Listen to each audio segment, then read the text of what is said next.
Our next guest has been an activist for curvy women in real bodies since Sports Illustrated launched her modeling career in 2017. Since then, she's become a mother, fashion designer, and podcaster. Please welcome Hunter McGrady. Yes.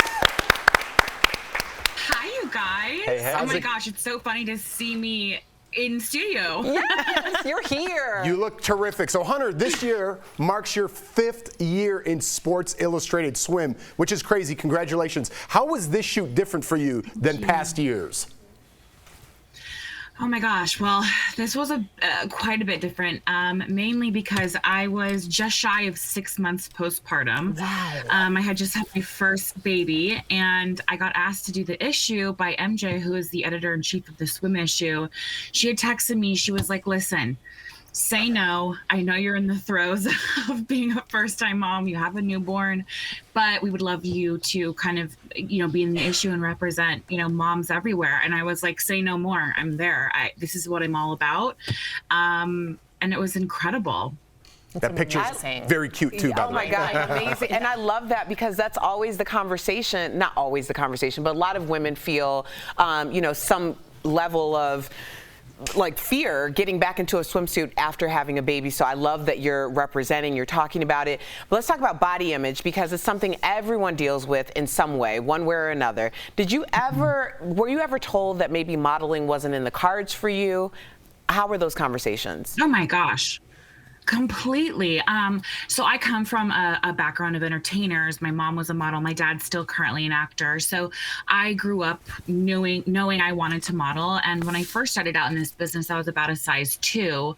And I was always told by every agency, anytime I showed up on set, unfortunately, you're great, but you have to lose weight. You have to lose weight. You have to lose weight. And I was 114 pounds. I'm 6 feet tall. So it looks very different than the way I look now. Yeah.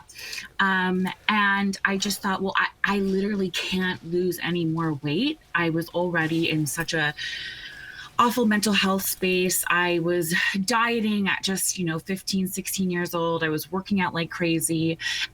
So I just said, you know what, I'm going to hang it up then. And about 5 years later, I learned about plus-size modeling and I gave it a go. And right away I started working.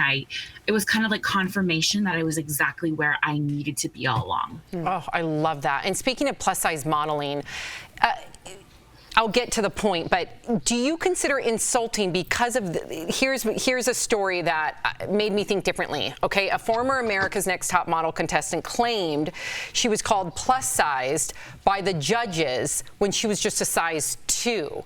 So I know there's a lot to unpack there, but what is the term that you would prefer? And is there ever a time where that could be seen as insulting?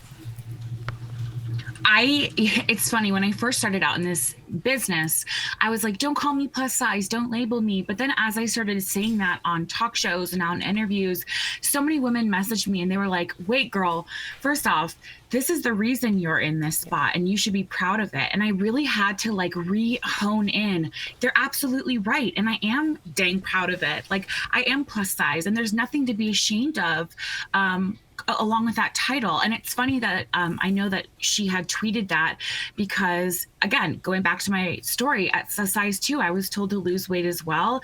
And here in New York City, if you're a size 6, that's where our plus size boards, as far as modeling agencies, start at. Which is crazy. Crazy. Well, yeah, that kind of leads to my question. I want to know, what do you think? Because I'm sure you read comments and you must see comments over and over again, and I'm sure 1 or 2 stand out where you're like, I wish I could just tell everybody this is what you're getting wrong about plus-size women.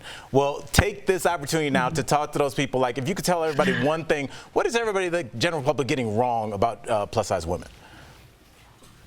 I think a lot of people, we've been so conditioned to automatically equate weight to health. And yes, there's a lot of times where those two things correlate, but not always. And I think a lot of times people comment on my posts being like, oh, you're promoting obesity and this is a health risk, health problem. But my medical records say otherwise. You know what I mean? Right. That's the thing is I've been also, again, a size 2 where I was the most unhealthy.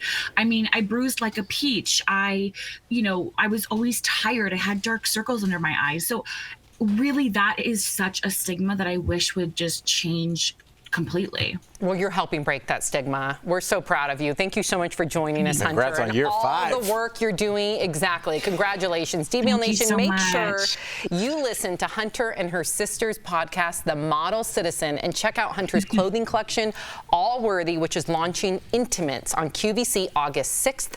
That's a lucky day. That's Yes. my birthday. Yes. We'll be right back. Congrats. Congratulations. Happy birthday. Thank you so much. Bye, you guys. Bye. Awesome. Thank you.